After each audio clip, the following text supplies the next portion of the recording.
Hi.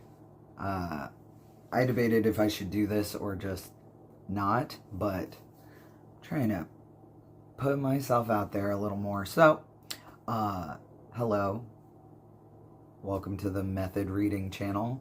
I'm Mads, and I'm going to go over all the books I read in the first year of this channel.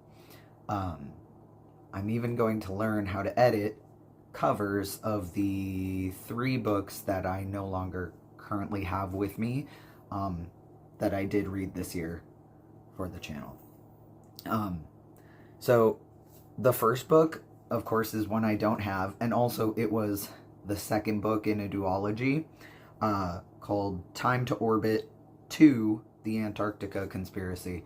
The first one is Time to Orbit, and then it has a second a different subtitle. Oh man, I'm so mad that I can't remember it. But the Time to Orbit books are written by Darren Adala, and they're fantastic. The very first book basically starts with one character and like ends with an ensemble. And the build up, the tension, it's so well done. My sibling recommended the books to me. I borrowed them from them, and hence why I do not have the book, which I'm going to learn to edit, and I'm going to put a picture of the book right here. But I don't have, I'm going to put a picture of both books, but it was the second one. That was the very first book I was reading on this channel. They're very, very dense. They're very full of this incredible world building, this like character development. I really enjoyed the different cultures that have developed in like the far, far future of this setting. I really don't want to spoil anything because it is so good. I honestly wish I could, like, I might actually go borrow those books again, reread them sometime this year, because they were excellent. There's another duology that I read this year that I absolutely loved, and I can't wait to get to those. But yes, so the first books I read were the Time to Orbit duology, but I was reading the second one when I started this channel last year, on this day. Alright, the second book I read for this channel was Earth Angel by Madeline Cash. I'm going to be totally honest, I don't remember anything about this book. I remember it being vaguely like, as a reader, I think you'll understand the idea of like depressing optimism, like realistic optimism, where like every end is a new beginning. I know it's like several short stories. I remember enjoying it, but I'm pretty sure I read it in a day, and unfortunately I remember nothing about this book. This will be the first in the pile to go to the little libraries. I don't know if that's something that's worldwide, but I know it's in this country. One of the few golden lights right now is kind of on like random streets. They're just like these adorable little boxes with doors that are called little libraries, and you can just open it up, take some book, put book in. I don't know why I said it like that, but you can, it's kind of a community book swap, exchange, donation thing. Anyway, there's one not too far from me, and so I have a pile that I keep meaning to go take over there.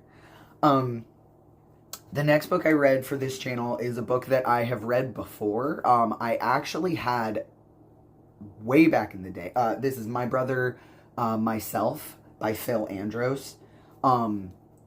Way back, I got an original printing of this book from my favorite bookstore in Olympia, Washington, called Last Word Books, and I took it to college, and a college professor saw me reading it and was like, oh my god, like, we ended up discussing it, and I have no idea what happened to it. I'm not accusing that college professor of, like, taking it or anything. Maybe I lent it to somebody, maybe I left it somewhere, I don't know, but I spent years looking for it because I was like, I know it's called My Brother, Myself, but I could not remember Phil Andros's name. And for some reason, Google never gave me the answer. And so for years, I was like, there was this book I read about a man who is a prostitute, and he is looking, he suddenly, like, he has this encounter with a John who calls him by a different name and is like, no, you know, blah, blah, blah, you look just like this other guy. And he's like, I don't have a brother. But apparently he does. And he, like, goes on this journey to find his brother and, like, meets a bunch of people who, like, kind of knew his brother, but then also just, it is a adult book. I don't know how else to put that. It's not for under 18. Fantastic, hilarious, blunt, very, like, refreshing. When I was reading, you know, like, Time to Orbit is full of these dense sci-fi, like, deep, meaningful, not that this isn't deep and can have meaning, but the levity of the main character, what is this? Yeah, Phil Andros. I was like, I'm pretty sure his name is also Phil. But yeah, it's just so refreshingly honest. I love this book. And so I was able to eventually find a copy of it through an online seller, and it's not an original printing, but oh man, I'm so glad that I have this book again. The next book I read for this channel was Dead Astronauts by Jeff Vandermeer, an author who I absolutely adore. Later on in this list of 37 books that I read this year, congratulations me, given that prior to this channel experiment, I was down to, like, maybe 1 or 2 a year from, like, when I was little, I used to read, like, 5 books in a weekend, you know what I mean? I mean, granted, they were, like, Goosebumps books and early Stephen King, so, like, you know, shorter novel. Well, not all shorter, that's for sure. But, yeah, I used to just gobble up books, and then, I don't know, adult life happens, and, you know, then you hit your 30s, and you're like, why am I not reading anymore? So, anyway, the next book I read was Dead Astronauts by Jeff Vandermeer, who I absolutely love. You'll see later in this list, obviously. My favorite book of all time is Annihilation by Jeff Vandermeer. The whole trilogy is great, but Annihilation is my favorite book of all time. This is, and Jeff's work in general, Mr. Vandermeer, I don't know him personally, so I don't know if I could call him Jeff, but his work in general is kind of like a poem. Like, obviously it's prose, but it's poetry. The way he manages to describe things that are beyond description comes from the fact that he writes so poetically, utilizing words and phrases and repetition, or, like, words that are close to each other, congregation, combination, like consultation, constellation, like those type of things that can run together and provoke such vivid imagery. I don't know how I'd even describe this book. It kind of, a lot of his work kind of defies description. It's kind of about these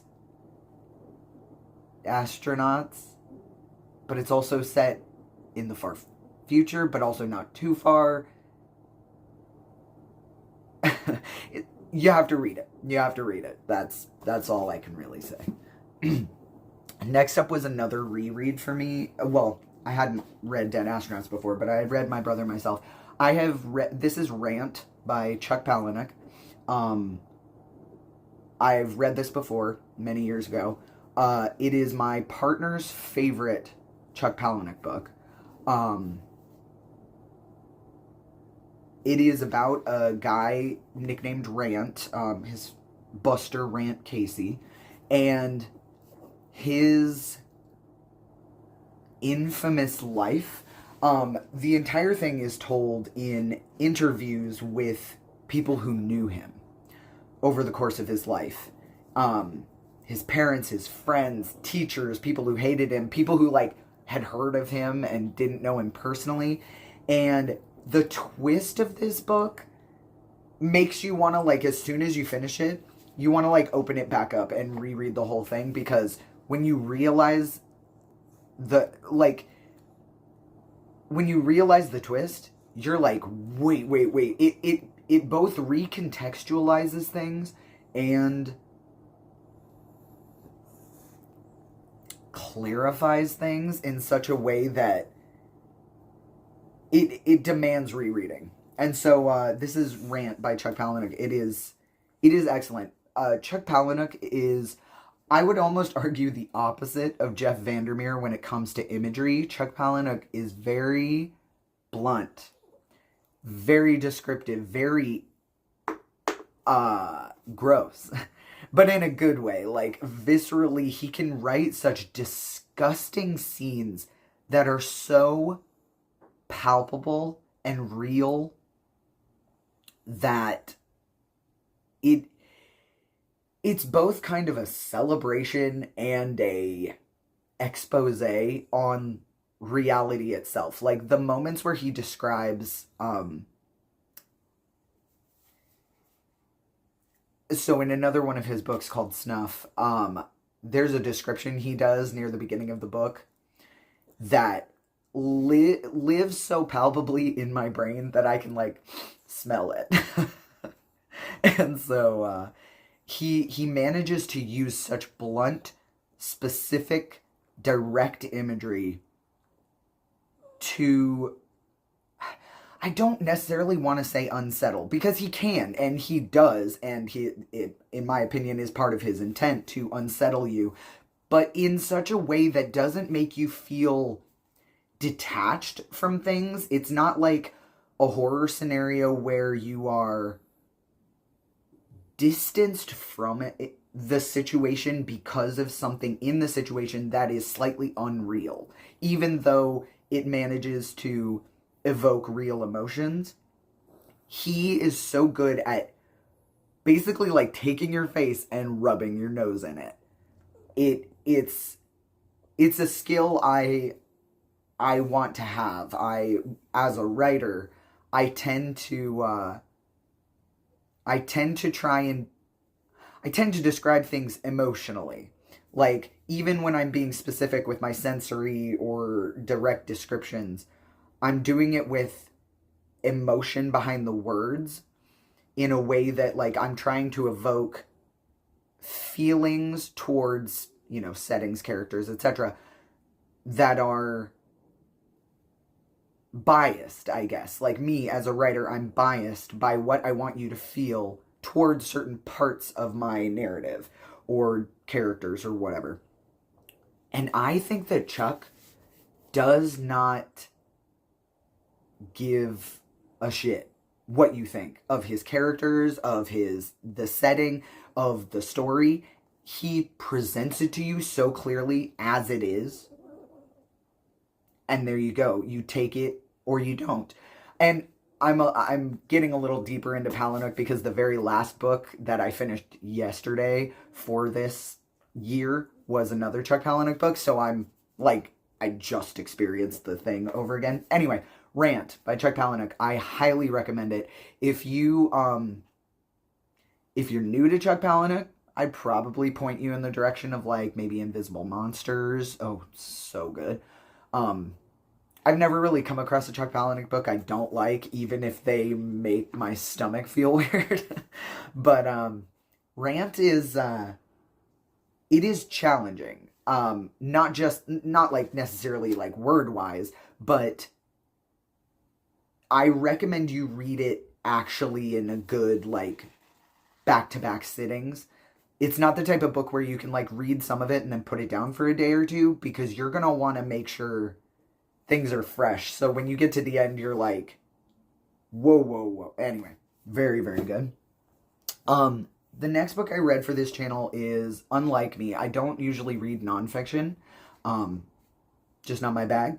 if you like it, more power to you. I wish I could read more nonfiction, but I just don't. This is Cronenberg on Cronenberg, an interview with David Cronenberg, done by Chris Rodley. Uh, it also was published in 1992, so there's 30 plus years of Cronenberg not contained or addressed within this book. But I'm a big fan of Cronenberg's movies, films, of course, and I'm curious to his personal philosophy, his personal feelings about stuff. Fascinating. There are moments where he's actually laying out his personal philosophies and thoughts on things, and I can't help but be like, yeah, I saw that in your work. Like, it came through the way you feel about certain things, or your your leanings one way or another when it comes to certain issues or certain ideas. And I think that's very that's a good thing, that you can experience his work and you get an understanding of the man beneath, because that's not always true. Some people write work that is a departure from them. Yes, there is always a piece of you in the art you create, but there are certain things I've written that I'm like, I wouldn't want somebody to think that is who I am, even if I'm proud of, even though I'm proud of the work. And that doesn't mean obviously I'm not saying all of his work endorses ideas that he himself believes in. I just mean that the essence of his work is clearly the essence of David Cronenberg himself. Big fan. He talks a lot about some of the movies that he's made that not a lot of people know about. I mean, I guess more people know about Dead Ringers now because of the reboot with Rachel Weisz. Oh, that was pretty good. But I remember the movie with of course now I'm not going to remember his name, Jeremy Irons. Back in the day. Anyway, very good. I really enjoyed his personal philosophy on just like the way art, the things you want to say, and another person who is not afraid to be disgusting and blunt, and yet surreal, while simultaneously like being hyper realistic, but in a odd sort of way. I don't know if you heard that. My stomach just made a noise. Anyway, the next book I read for this channel is The Kindest Embrace If Firm Enough Can Suffocate by Rowan Alexandria Bennett. I heard about this because I watch Blake Jennings, and Blake Jennings talked about this book, and I fell madly in love with this cover. Like, I wish the clarity was better here, but I love the cover of this book, and I really love this novel. It's about a trans woman who, in a sci-fi world, is trying to join kind of the space program, so to speak, in her world, and her struggles, the political leanings, and the biggest kind of factor that isn't spoilers is that there was a rebellion in the relatively, recent past of poets. And so poetry itself is sort of outlawed, looked down upon, seen as suspicious. And so this book contains a lot of poetry, and the way poetry can inspire and say things with so few words, organized so carefully. Just so beautiful. I cried, not as hard as it seems, but a beautiful, beautiful work. I highly recommend it. And Rowan is an absolutely lovely person. After I finished the book, at the back of the book, she's got her email in there, and I emailed her just to be like, hey, your work inspired me. I just wanted to tell you that, not expecting to hear back, because why would I? But she emailed me back. She was like, thank you so much. She just absolutely lovely, and we had a beautiful exchange. The next book I read for this channel was Rest Stop by Nat Cassidy. It's very gory, but it's pretty good. It's kind of about a guy who stops at a rest stop, or a woman who stops at a rest stop. A guy.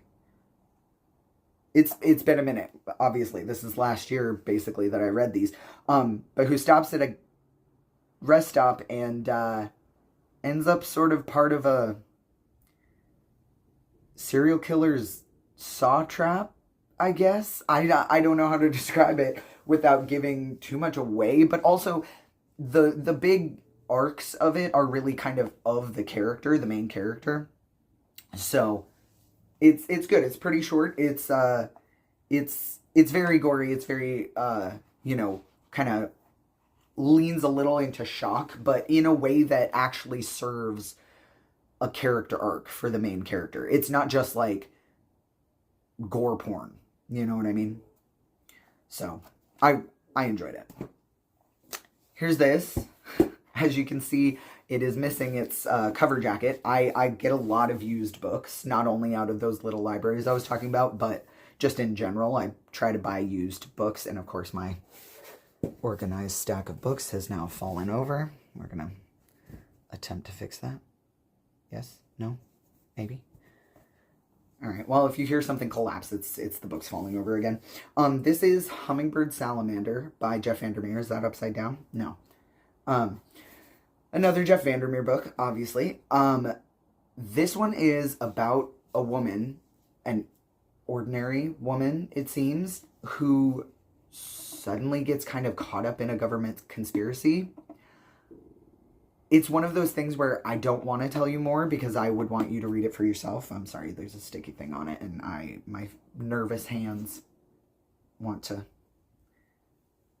mess with it. Anyway, I don't want to spoil anything because I want you to read it. I kind of recommend all of these books, even the ones I'm not a big fan of or didn't remember. Like, just because I didn't enjoy a piece of art doesn't mean you might not. You know, I'm here to just go over my list for posterity, I guess. But yeah, it's one of those things where I could try to describe the events of the book to you, but it still wouldn't, it wouldn't make sense, and two, it wouldn't make sense. So like you'd need to understand all the details going on in this. It's very, it's just so beautiful. Jeff Vandermeer takes you on a journey as if his pen is a paintbrush and he is painting this world, these feeling. There's so much color in Jeff Vandermeer's prose. Like, he manages to make you see color. Does that make sense? I'm not saying other writers can't, obviously, but it's the type of thing where every sentence, even as simple as it is so poetically placed in the text that it gives everything a lyric. Like, everything is a little bit lyrical in Jeff Vandermeer's work. There is a melody underneath it. It's anyway, very good. I'm not gonna ramble in a circle. The next book I read was The Left Hand of Darkness by Ursula K. Le Guin. Queen, wonderful, amazing, should be way more famous than she is, author. Ursula K. Le Guin, famous for the Earthsea series, A Wizard of Earthsea. Wizard of Earthsea, Tombs of Adawan, then Tahanu, and The Farthest Shore. Yes, they're in my list. I reread these. Or is The Farthest Shore before Tahanu? Oh, I think that might be right. Anyway, whatever. I reread those later in the year, so I'll touch on those. The Left Hand of Darkness is technically a sci-fi book, though I'd almost describe it as survival. Basically, this galactic representative comes to a planet that has not been part of the galactic, United Planets situation, and is attempting to get the powerful governments of this planet that's still kind of in a, oh, I don't want to use the wrong word. I've never been super great at historical terms, but kind of in a feudal system, kind of in an empires, conquerors era, so to speak. There are kind of two big powers in the world, and the representative comes to one of them, and they're not really keen on joining galactic situation, and so he ends up going to the other one. It's very interesting.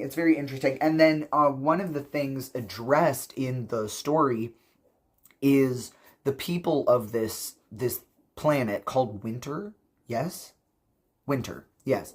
The people on this planet can kind of change their gender based on the heat of their partner and their mating. It's very interesting. It does not, it makes the political intrigue and stuff so interesting, because I think here, obviously on Earth, but also especially in Western culture, because that's all I can really comment on. I'm sure you can see I'm white as the day is long. But like the gender effects on political shit is huge. It shouldn't be, but it is. I mean, that's why in Game of Thrones, when Brienne of Tarth, takes off the helmet, everybody's gasping because it's this gigantic, beautiful, perfect woman, Gwendolyn Christie. I love you. But yeah, so having gender not play into the personalities of the people is very interesting. And the emissary who comes to the planet, who's the main character, who's trying to, create a sort of alliance with them to open up trade and knowledge sharing, things like that, has a more traditional sense of gender. And so it's very interesting for him to navigate this new world. It's very interesting. But I also want to stress the unique gender situation of the people of Winter is not the focus of the book at all. That is just like a happenstance of their personage. The story is about his struggles, and he ends up, there's like a huge survival part of the book where he is just trying to navigate, because obviously it's called Winter, and there are harsh winters. Sorry, again, sticky on the book, and I got the tism hands. I gotta touch it and mess with it. It's very good. Ursula K. Le Guin is a wonderful writer, incredible, visionary. May she rest in peace. A wonderful book. Then I read Who Censored Roger Rabbit by Gary Wolfe. Obviously, I've seen the movie many times. My sibling loves the movie. And I didn't know it was a book until Dominic Noble, another YouTuber you should check out. Let's see how many other YouTubers I can mention in my very first real video, right? Dominic Noble talked about this book, I think in his Lost in Adaptation, where he compares books to the films films to the books they're based on. And it sounded so fun. The idea that in the book, they aren't, animated, this is television, animated cartoons. They are like comic strip, like Sunday newspaper strip cartoons. And so they do like photo shoots, and then whenever they talk, it comes out in a bubble, but the bubble is like a physical thing. And it like pollutes the air or like gets stepped on. There's this part where Roger is like really sad and his words like drain out of the bubble. It's so funny and charming. And then also they can create weird like temporary copies of themselves. it's it's such a fun, weird book, but it's also written so seriously. Like, it is written seriously because he lives serious. The detective lives in this world for real, and he takes it very serious, and he is the most cliche and yet perfectly written, like, noir detective. It's it's so fun. It's kind of, I'd say it leans more adult. Um Definitely leans more adult than the film. Um but in a fun way. Not like so adult as like My Brother Myself, but like it it's so fun. I really love the conceit of, I love when people can make absurdist things real and serious. And the idea of these cartoon characters who exist but speak in speech bubbles, but like as a real thing, is it's excellent. The next book I read for this channel is Chuck Tingle's Lucky Day. So I love Chuck Tingle. Chuck Tingle is an icon. I've met him a couple times via, conventions in the past. I admire his prolific nature. He kind of has two genres. He has his erotica and his horror. And personally, I really wish they intersected more because that's my area. I love horror and I love erotica, and sci-fi is my big other one. But Chuck Tingle, his writing is so, it's I read a lot of writers who are kind of in generations past, like far older than me. I mean, even when I was growing up, obviously I'm reading writers that are older than me because I'm a kid. But like, even the Goosebumps books, which are written for kids, are written in the mind of somebody who has been an adult for a very long time. Not in a bad way. Time is time. But Chuck Tingle writes now. He writes about the now, and he writes with a voice that is so modern and refreshing. And Lucky Day is, how do I describe it without really spoiling it? Because I had no idea what this book was about. I actually had read Camp Damascus and Straight, many of his other works, and I was waiting for Bury Your Gaze to come out, and then I found out about this book, and I was like, I'm sorry, nobody notified me about Lucky Day by Chuck Tingle.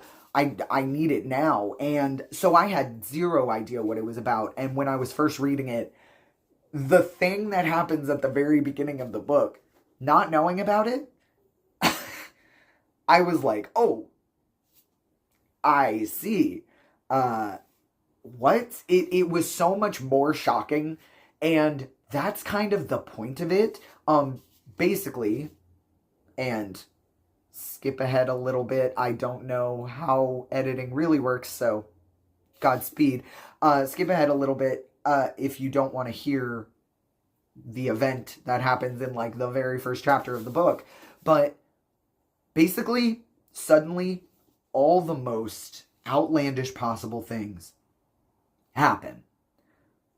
Anything that is like not very likely to happen pretty much happens. And that's like the inciting action of the book, and everything that comes after is kind of about understanding that event. It's so crazy. Chuck Tingle always manages to like be existential and also hopeful. There's always a light at the end of the tunnel. There is always a purpose to the fight, a reason to fight, a reason to live, a reason to make art, a reason to thrive and survive and create community. And that is so what we need right now, that there is no Chuck Tingle work that I don't recommend. And that includes, Pounded in the Butt by My Own Butt.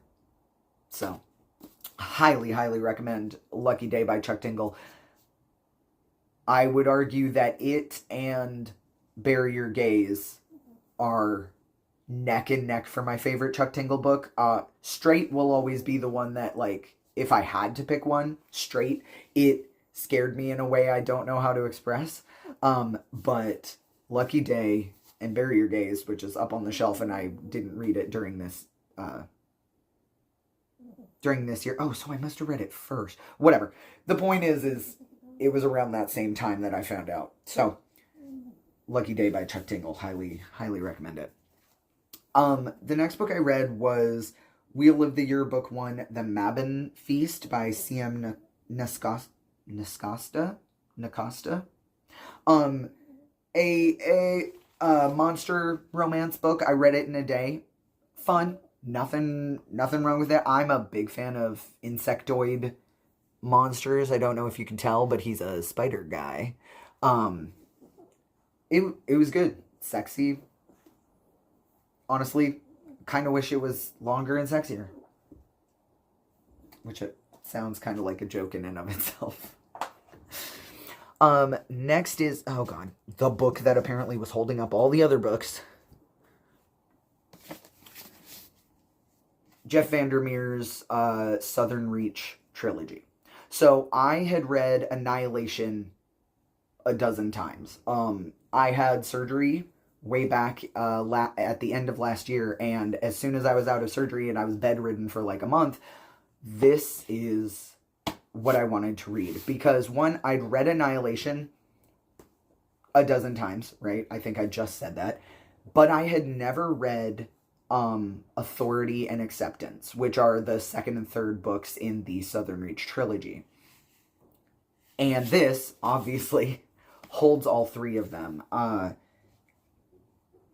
I want to say the second book is the longest. I don't remember how they divvy up.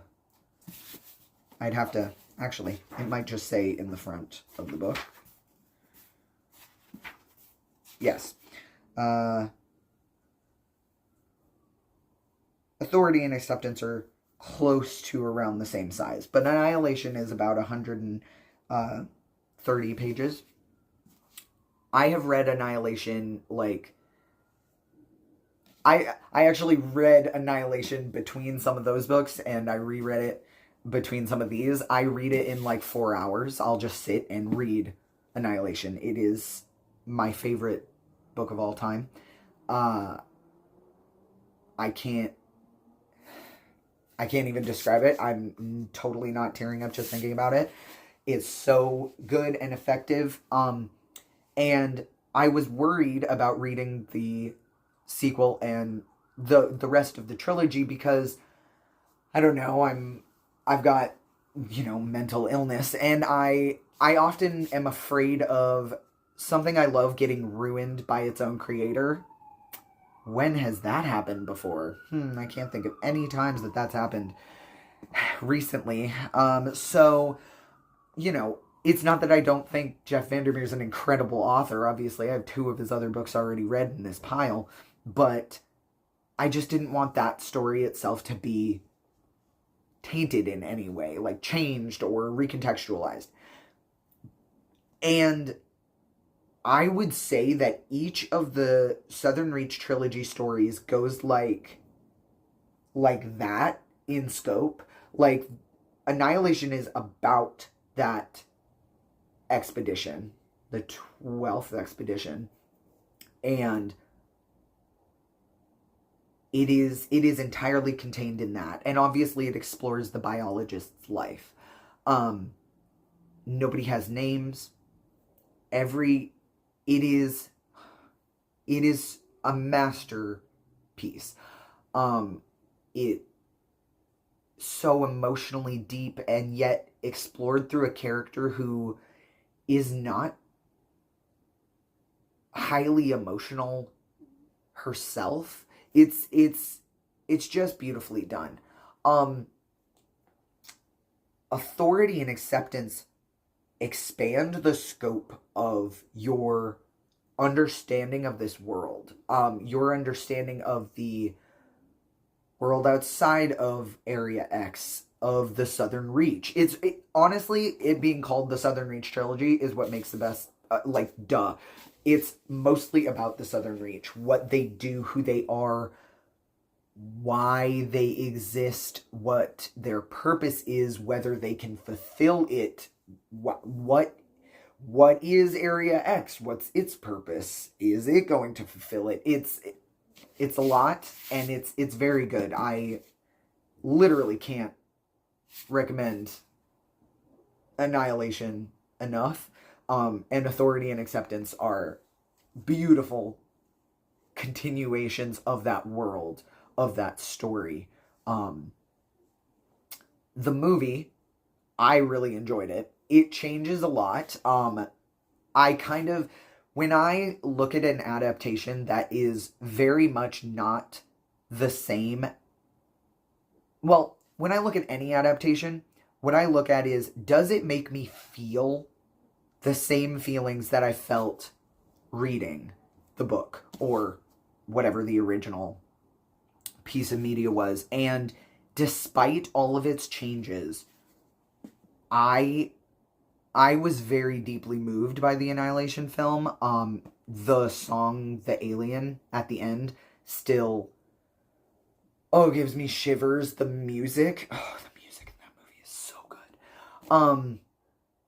So yeah, I still really enjoyed the film, but there is no competition for the book. The tower, the text in the tower, it's so good. Anyway, basically my favorite book of all time, so I had to reread it while I was bedridden and then actually finish the trilogy for the first time. I next read A Stranger in a Strange Land by Robert A. Heinlein. And I want to say I've read this before way back, but it's one of those where I'm like, probably, because I used to consume books on a hourly basis, basically. Very good. Definitely not new. I'm sure you've probably heard of it. There's a guy named Valentine Michael Smith. I always want to say Michael Valentine because most people call him Mike or Michael. But he was raised on Mars by accident. Basically, there was like a mission to Mars, and everybody kind of like went out of contact, and they thought everybody had died, but it turns out like a baby had been born, and he had been raised entirely by Martians on Mars. And then he is brought back to Earth and kind of becomes the Messiah. I don't know how to explain the events of this book. There is an era of writing where I feel like you could just write whatever, and yet it's somehow tracks. There are moments in this book where I'm like, I'm sorry, what? There's another book that I read last year, but before I started the channel, called Doom Time. So this was copyright 1961. So it was written in the 50s. Doom Time. Oh, I should find that book and talk about that, because that book haunts me with it. Defies description. I would need to reread it. I should honestly just, I guess, transition this channel to actually have videos where I'm talking, and I should write an entire video essay about that frickin' book, because I want to curse, but I guess I'm not at risk of demonetization because I'm not currently monetized anyway. That fucking book haunts my dreams. The descriptions, the cover. You know what? Tiny break. We got through several books. Tiny break. I'm going to go get that book and I'm going to show you. All right. Look at this.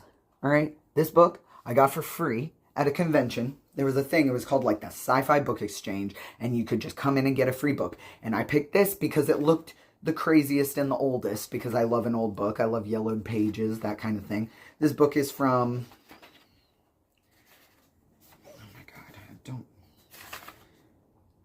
1981. All right, so 20 years after Stranger in a Strange Land. But what do you think that is? I'm not going to tell you. I'm not going to explain it. Look at that. Look at that thing.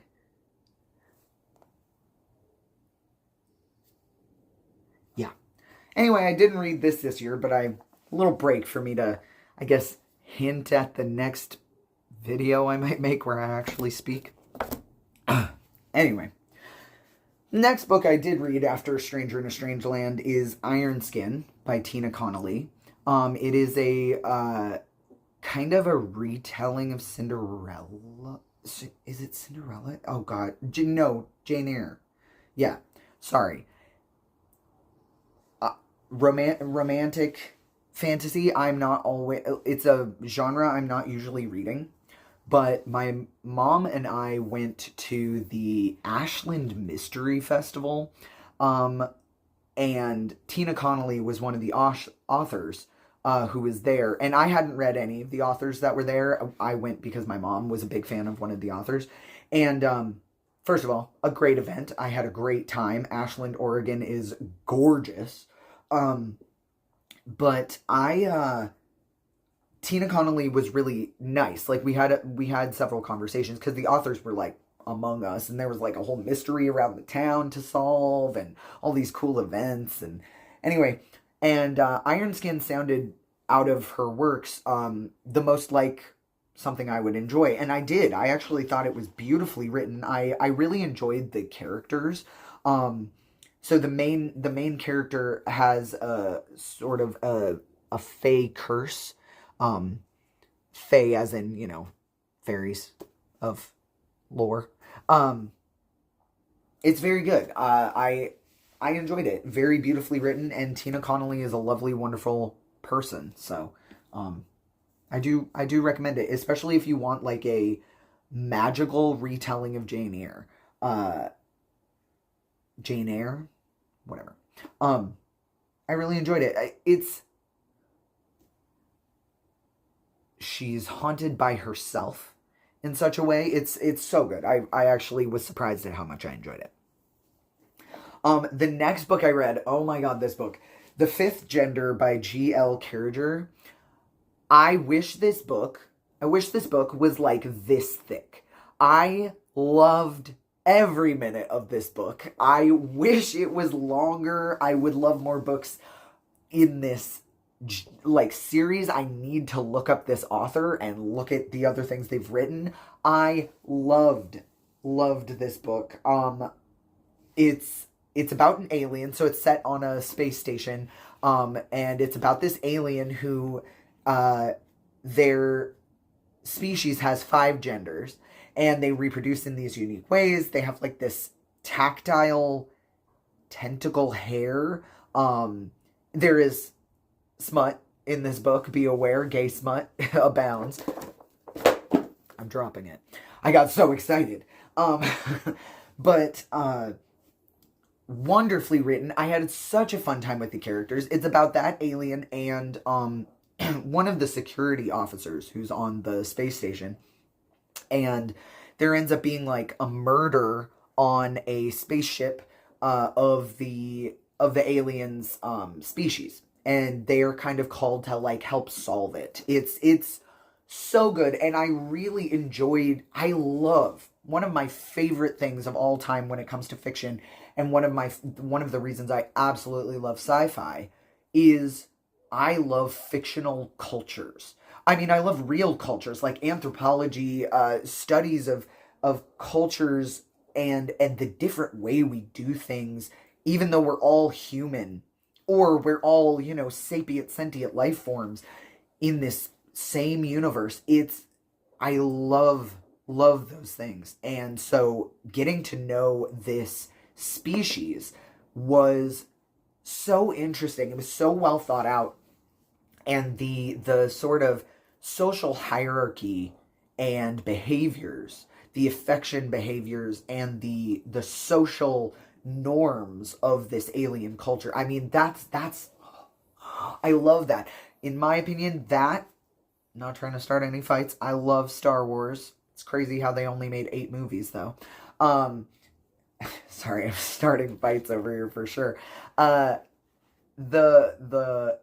one of the things I love about Star Trek over Star Wars is that the culture of the aliens in Star Trek is always, always way more thought out and explored. Not that that's bad for Star Wars, because Star Wars isn't about the cultures of different aliens. Like, it is very much a story about, you know, Anakin Skywalker, Luke Skywalker, Rey, and the surrounding cast, obviously, but kind of the main characters. Like, it's very narrow focused, and most of the characters involved are human.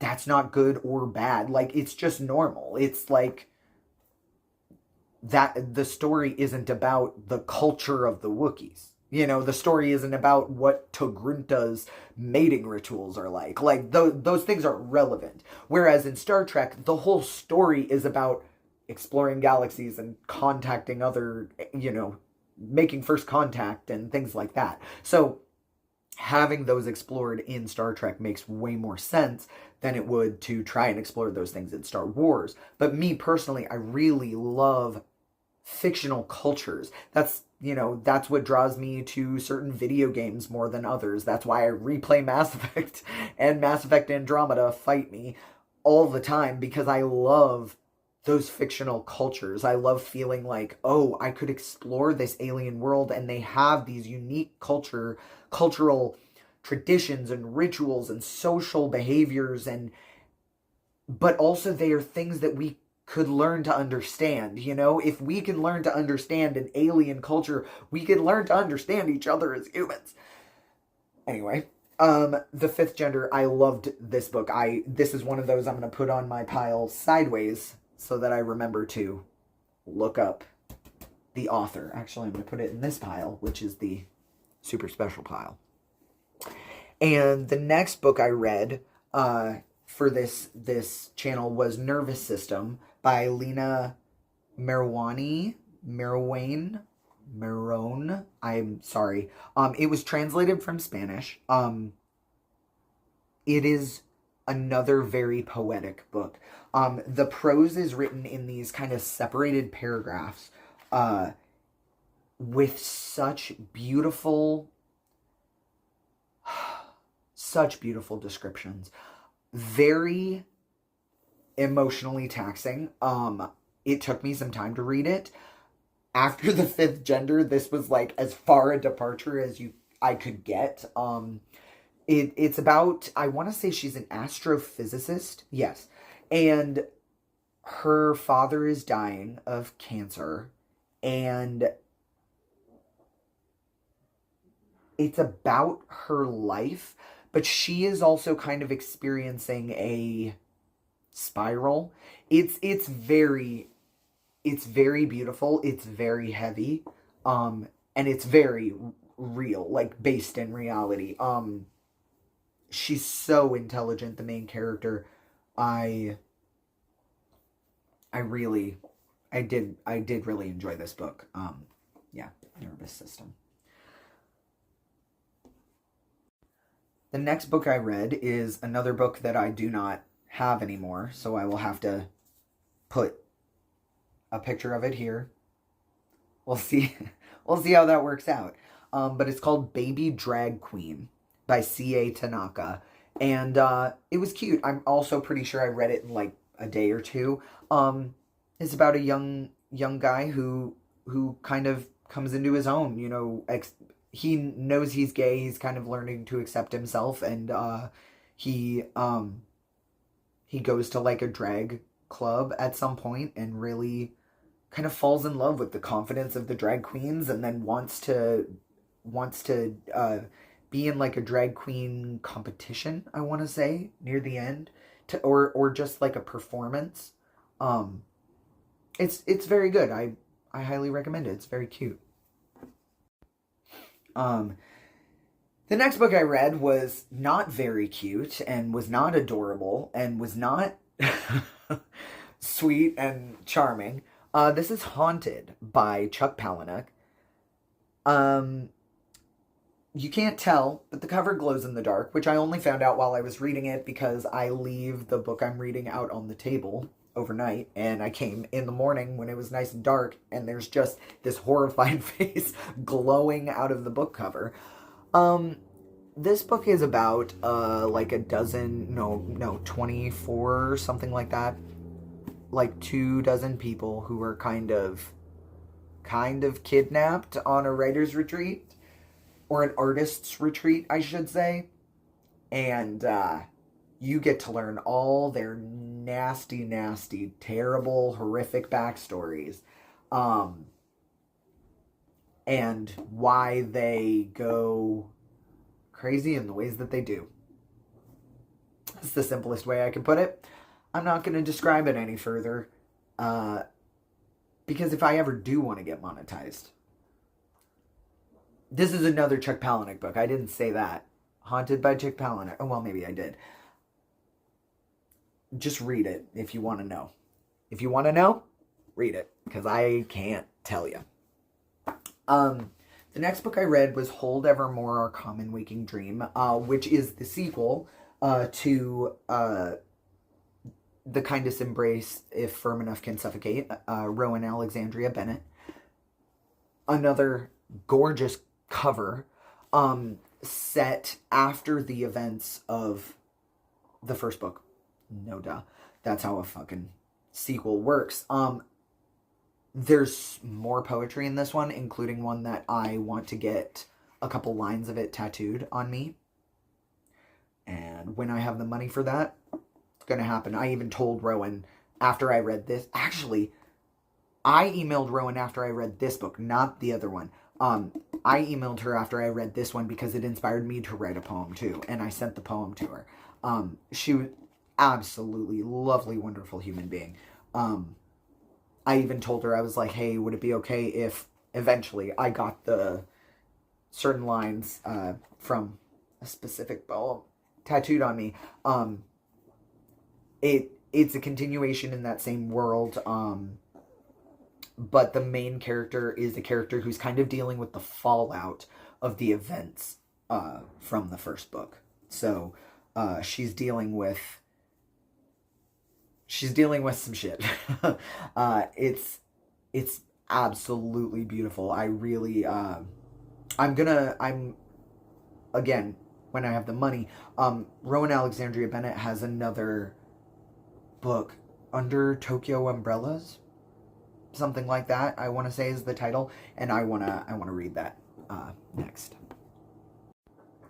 The next book I read, and the very last one that I'm going to have to edit the cover, the reason I always have one of these is because it has the title on it, is The 13th Tale by Diane Setterfield. And so Hold Evermore, Our Common Waking Dream is heavy and dense, like I mentioned, excuse me, I'm so sorry, I'm talking for too long, but it's very good, emotional, etc. And I picked up The 13th Tale because my mom had given me that book. She had bought it from a garage sale or something somewhere. And the cover is very generic. It's got other books on it. It'll be ideally right here when I'm describing it. But I honestly was like, I want a book where I don't have to think. Not to be rude, because I didn't know anything about the book, but it looked like generic kind of young adult book. I was very wrong. I mean, not super wrong. It is I'd actually say it leans more adult. I mean, there's nothing super explicit, but the subject matter takes a little bit of nuance, to really understand emotionally, not kids are very smart. Teens, even smarter, which is what makes them so terrifying. But, The 13th Tale is kind of, so there's a woman who works in a bookstore, but it is a bookstore that's full of antique, old, strange books. Her father and her run it, and she has a mother too.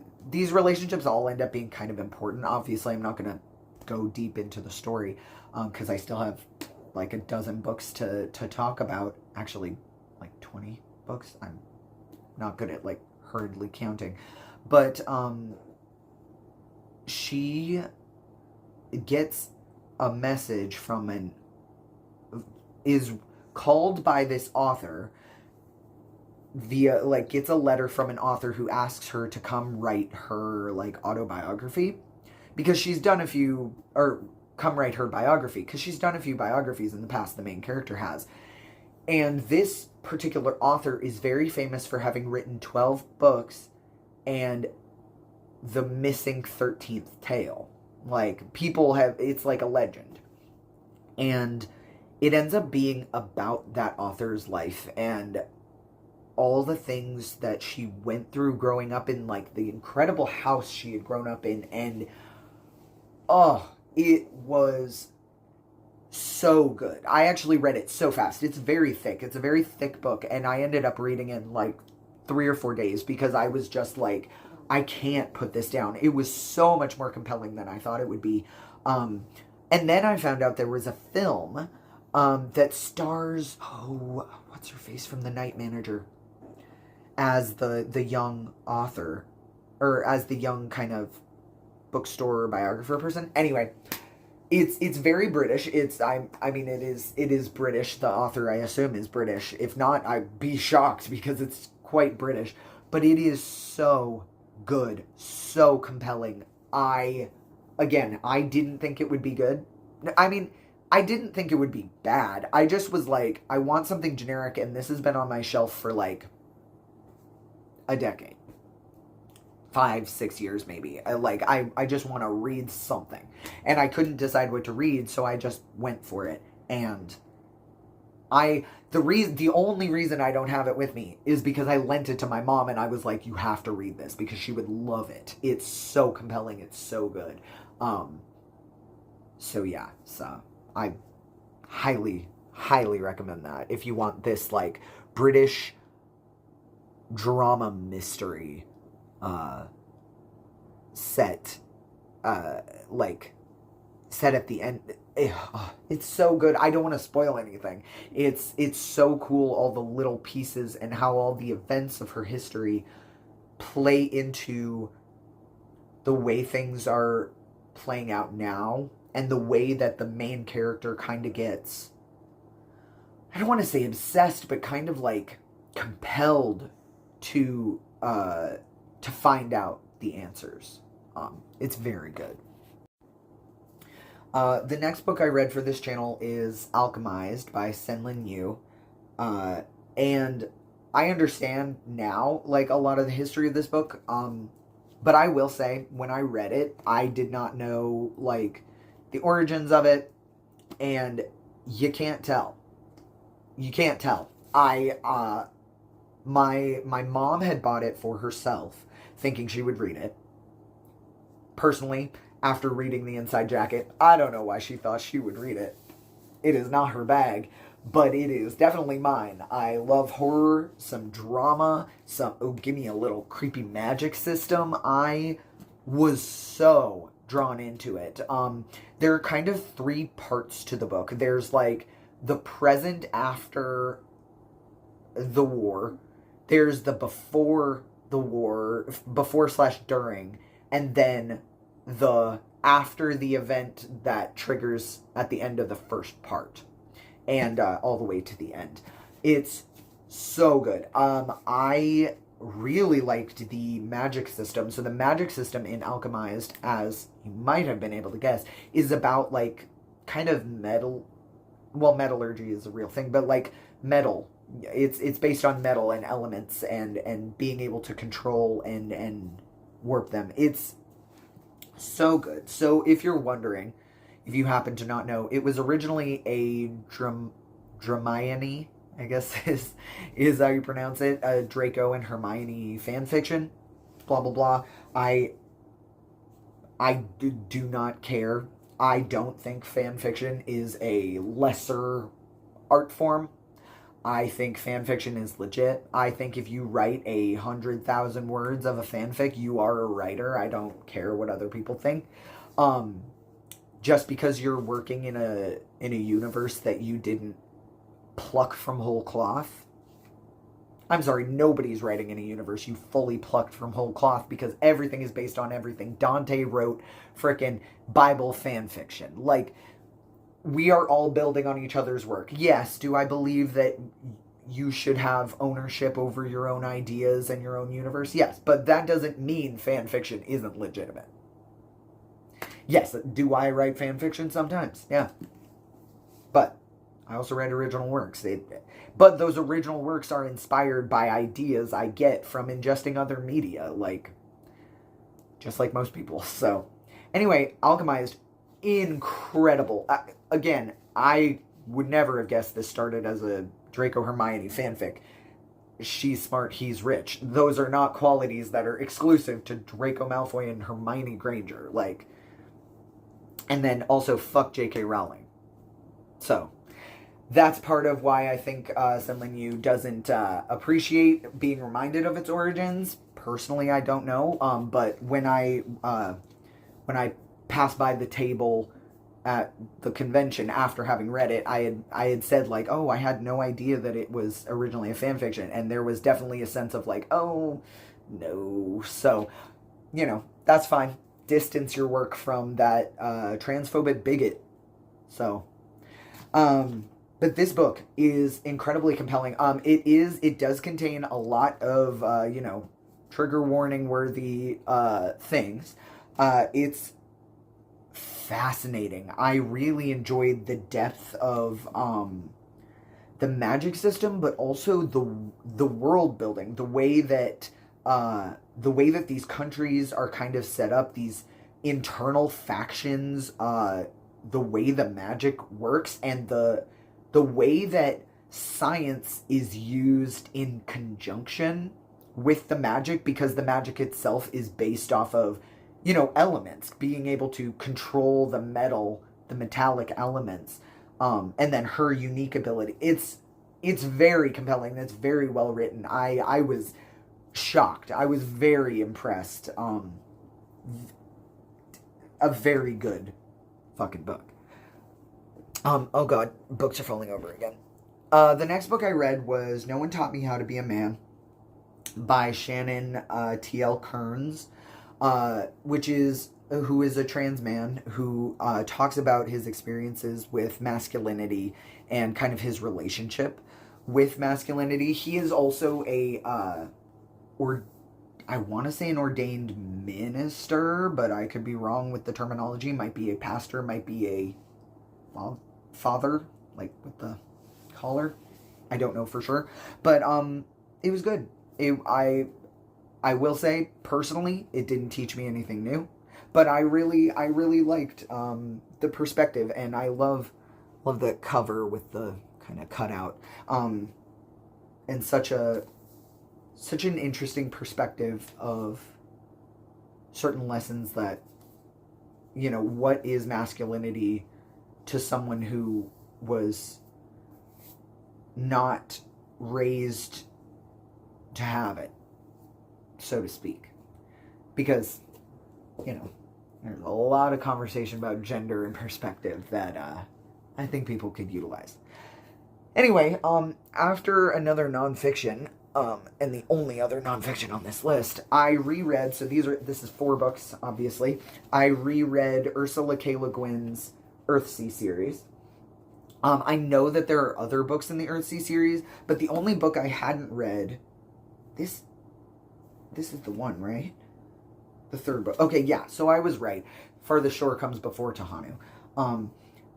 I hadn't even read Tahanu. So really it was rereading A Wizard of Earthsea, The Tombs of Adawan, and The Farthest Shore. And then I found out that Tahanu existed, and I was like, oh, I have to read that. And then there's another book, I think, I want to say, but one of the best young reader magic fantasy book series. When I think of books that are great for kids to read, The Hobbit, excellent, hard to beat. I don't even need to defend it. It's fucking Hobbit. But A Wizard of Earthsea, this whole series, it grows with the main character, with Sparrowhawk, I'm not going to speak his true name. That's magic in this universe is based off of kind of the names of things, knowing. So you have a child name. Ged is his name when he's growing up. And, or is Ged his true name? Yeah, no. Ged is his true name, sorry. Oh, no, I true named him. It's a queer person joke. Anyway, it's, the story, follows Sparrowhawk, or Ged is his true name. And knowing something's true name kind of gives you power over it. As a child, you have like a nickname, so that's what Sparrowhawk is. And then at a certain point, you learn your true name. Some people might not even know their own true name. It's very good, and it's not afraid to have its main character, or main characters, I should say, because technically each one kind of has different main characters, make mistakes, fuck up, do something bad, do something wrong, do something that requires atonement. Like, it's very beautiful. I highly recommend the whole series. They're relatively short. I mean, all of these together is like one of some of the other books I've held up. Absolutely love Ursula K. Le Guin, and this series is where I fell in love with her. The next book I read was The Thief of Always by Clive Barker, who is another filmmaker who I absolutely adore, but he's an even better writer. And I don't say that lightly, because Clive Barker makes some excellent films. I loved Nightbreed. That movie is wild. But the book Cabal that it's based off of, incredible. Like, he's so good with turns of phrase and words that I'm like, it's incredible to like make really good movies but be an even better author. The Thief of Always is arguably also a children's book.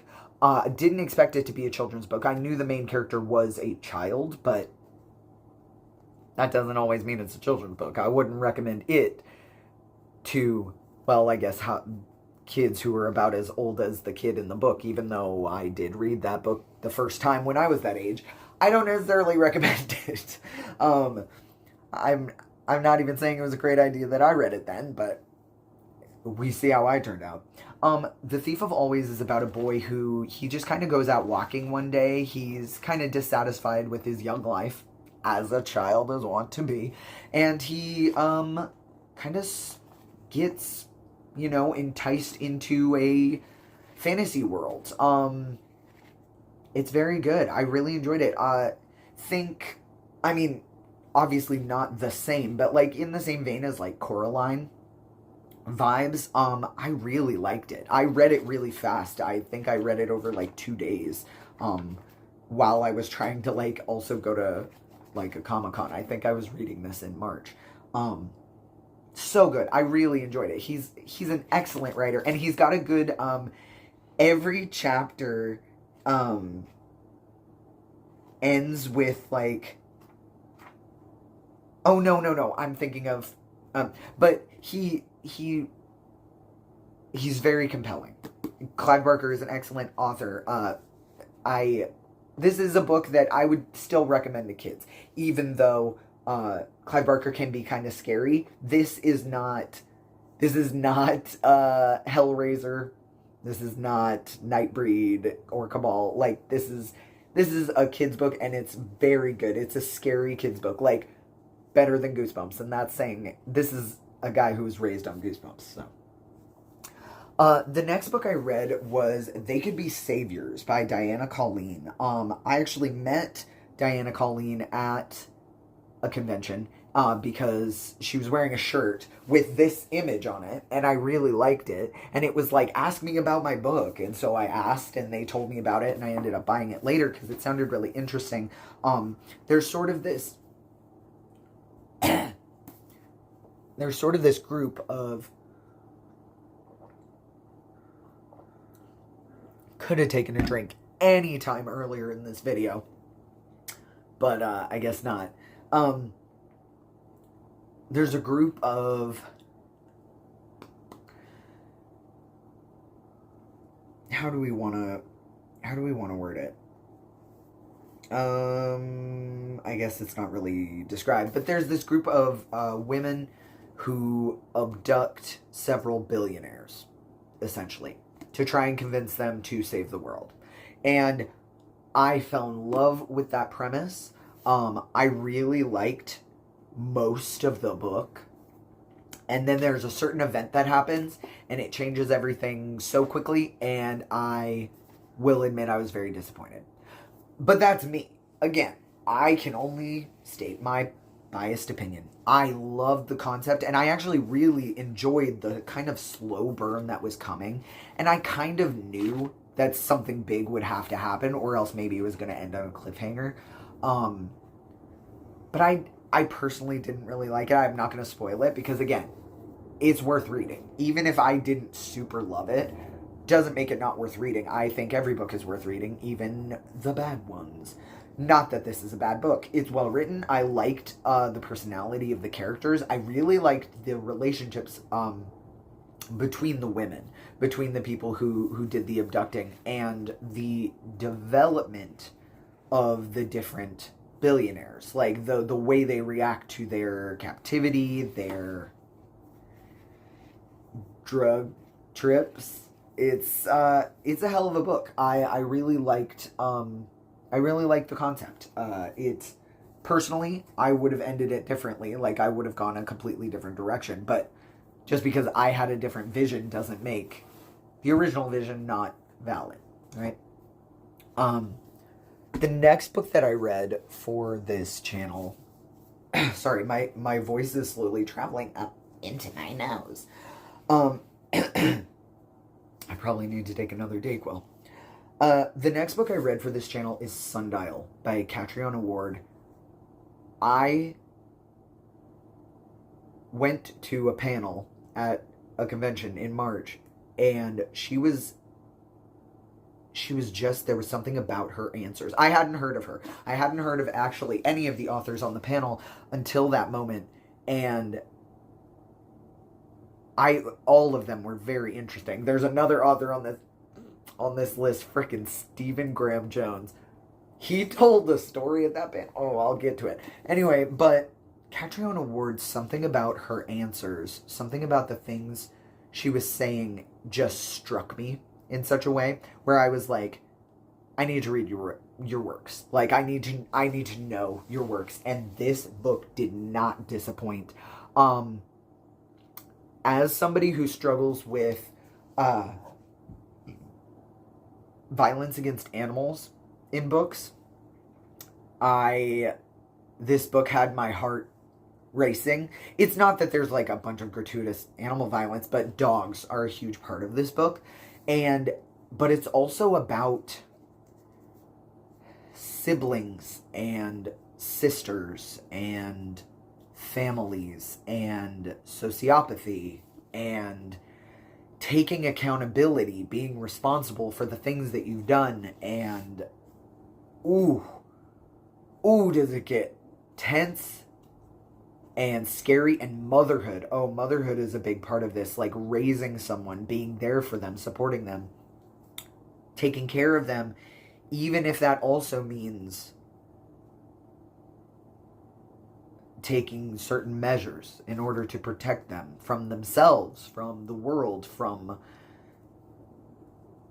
yeah, it's heavy, but it's so good. It's so compelling. It's the type of book that I wish my mom would read, but she would hate it. She wouldn't hate the story, but she would hate the horror aspect of it because it is heavy on the horror. Like there were parts where I was like, I have to read faster because I need to know how this goes so that I can resolve the anxiety that has built up in my chest over the last chapter. Incredible writer. I already have several of her other books waiting for me to read because I was like, oh well, you've just gotten a permanent reader out of that. The next book I read is Embers of Analon, and this is the preview edition, so it does not have the final cover on it. Paul Michael Winters just recently announced the cover I got, like, I'm on his newsletter, so I got, like, the email, hey, the cover is ready, and it's so good, it's so pretty. This is a queer fantasy romance, between two male characters. Uh, really good. One of them can do magic, uh, but he keeps it a secret because of the situation in this world. Um, very beautiful. I'm looking forward to the next one. It was compelling. When certain things weren't resolved and it was getting toward the end, I was like, oh no, it does say book one. Oh no, I'm gonna have to wait till book two. So I'm eagerly looking forward to the next one. Romantic, a little bit spicy, smutty, whatever you want to say. But very good. This is Between Two Fires by Christopher Buhlman. I read this before it was traditionally published. When he had independently published it almost a decade ago. I don't remember when, but he had independently published it, and my best friend read it and was like, "You have to read this book." So I read it many years ago, and it's so good. And then I lost my copy, or no, I left my copy back at my parents' house because I was living with them for a little bit, and I was like, I need a new copy. And when I saw it at an actual bookstore, I was like, oh, give me hardcover, yes, beautiful. So this is a medieval, not Renaissance. I'm talking medieval. I'm talking shit in the streets, beasts, mud, things are dirty, there is superstition. This is basically Revelations, as in, yes, the biblical Bible, the end of days, descends on medieval Europe. That's the easiest way I can tell it. The main character is a knight turned brigand, who meets a small child who is unique. I don't want to spoil anything. The descriptions of the demons and beasts are so perfect for the time period that it is set in. It is extremely medieval. There are certain words used that I'm like, I know what that means because of context, like I can understand it, but I've never heard that word before, but now I know it, I understand it. And it is medieval horror. It is very effective. Highly recommend Between Two Fires. One of the most beautiful, horrifying books I've read. I love monsters, and it's so hard to make a good monster these days just because it's, who said it? It's easier to be afraid of something you can't see than it is to make something you can see scary. Who said that? Crap. I was watching a YouTuber and they said that, and I was like, yes, that's so true. Anyway, the descriptions of the monsters and demons that descend in this book, or ascend, I should say, because they're coming up. Ooh, creepy. Nasty. In a good, effective way. The next book I read for this channel is Mapping the Interior by Stephen Graham Jones. It is about a Native American boy who believes he's seeing his father, who is from the Blackfeet tribe. I apologize if that's not the correct verbiage. Blackfeet is the way it's specifically said in this. I'm not sure if you would change it to Blackfoot grammatically or not. But in full Blackfeet regalia, you can kind of see the image here, hinting at it. He kind of is seeing a ghost. Kind of. But it's also involved with what's going on now with things that the boy wouldn't necessarily know. It's very short, but I felt like it was way longer. Like when I was pulling this off the shelf, I was like, wait, this book is only this long?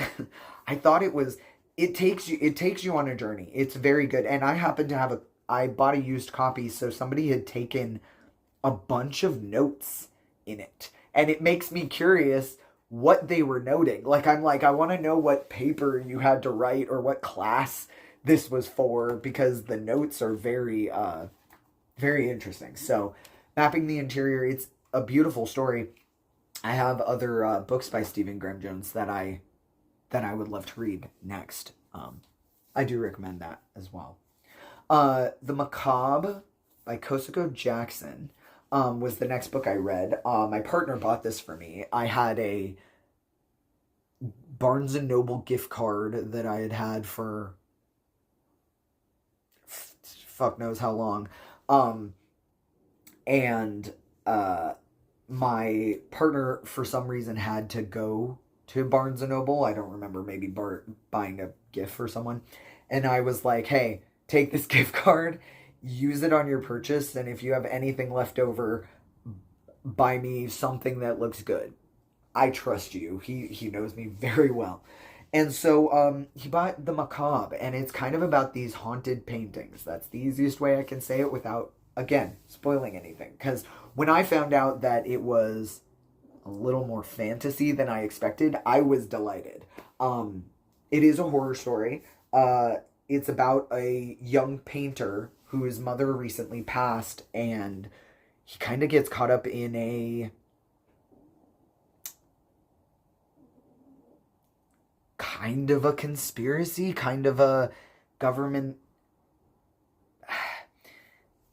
I don't want to say it that way because that's not exactly right, but it's and it's all involved with these haunted paintings, that creepy looking painting. I really like the book. I really like the description of the paintings themselves. I'm drawn to descriptions of art in art. I love when I'm reading a book and they describe a painting or another book, right? And it makes me wish that piece existed in that fictional piece of art existed as art in the real world. But yeah, I really like the descriptions of the Macabre, which are the paintings, the set of paintings that is pursued in this book. Very good. I really enjoyed it. I have several other books that my partner got for me that I also need to read, but that was the first one I picked up. This is too wobbly a stack to put that one on top. All right. I'm going to try not to spend very long talking about this book. This is House of Leaves by Mark C. Danielewski. And this book ruined my life. Not really. But if you go back through my channel, this channel, the Method Reading, you'll see that I read this a couple times.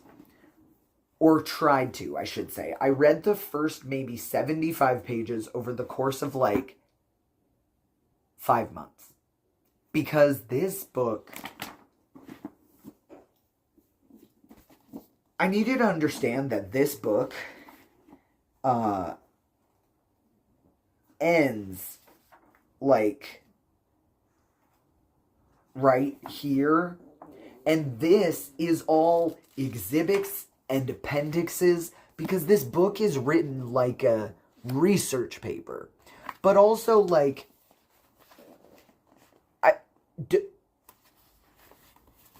one of these is written backwards, by the way. It's this book.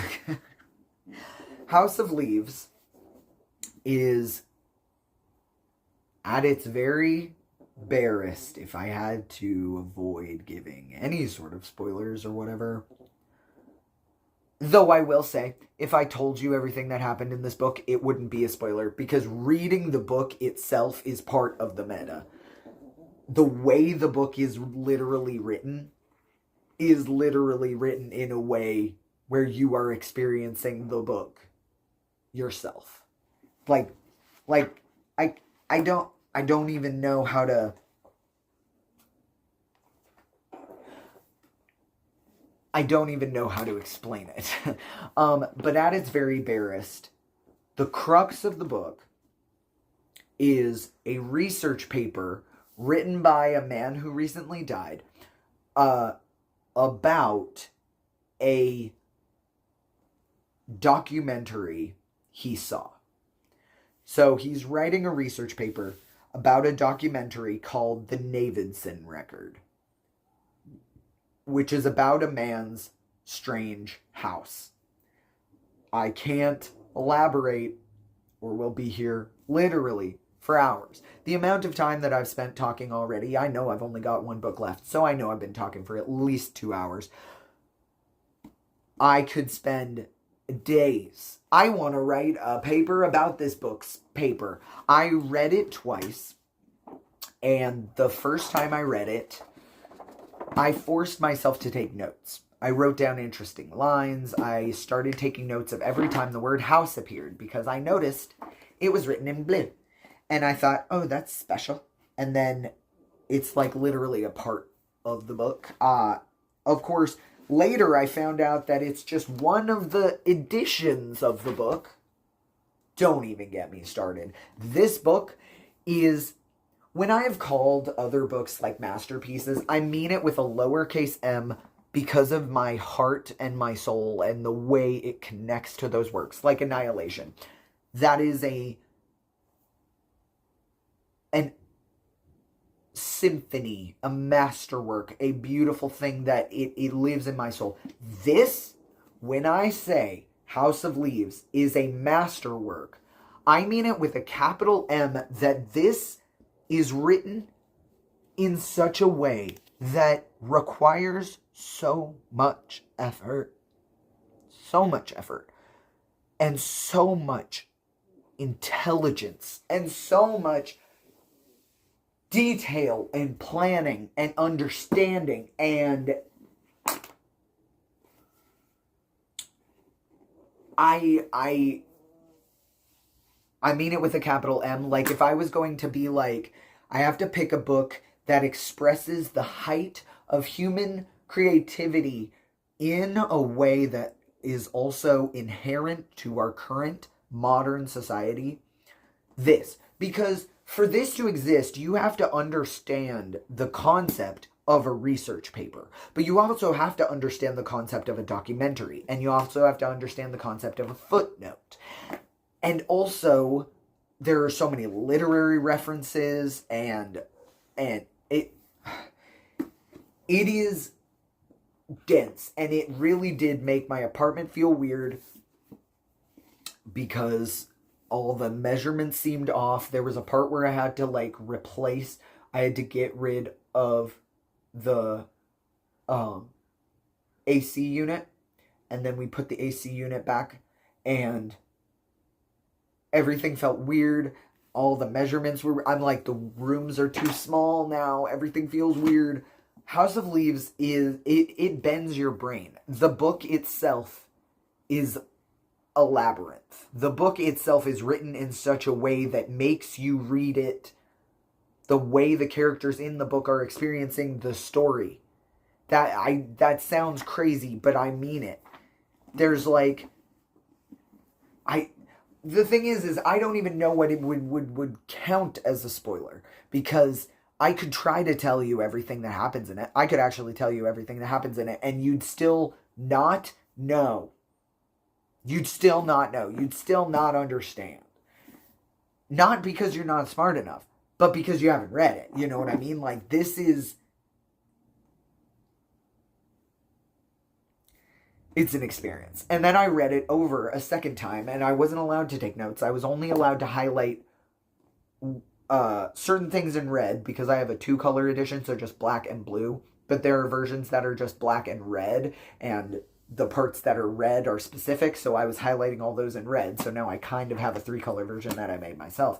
But also I was highlighting a specific word that isn't taken into account in the back of the book. There's a part where there's an index, and it highlights every time certain words are used.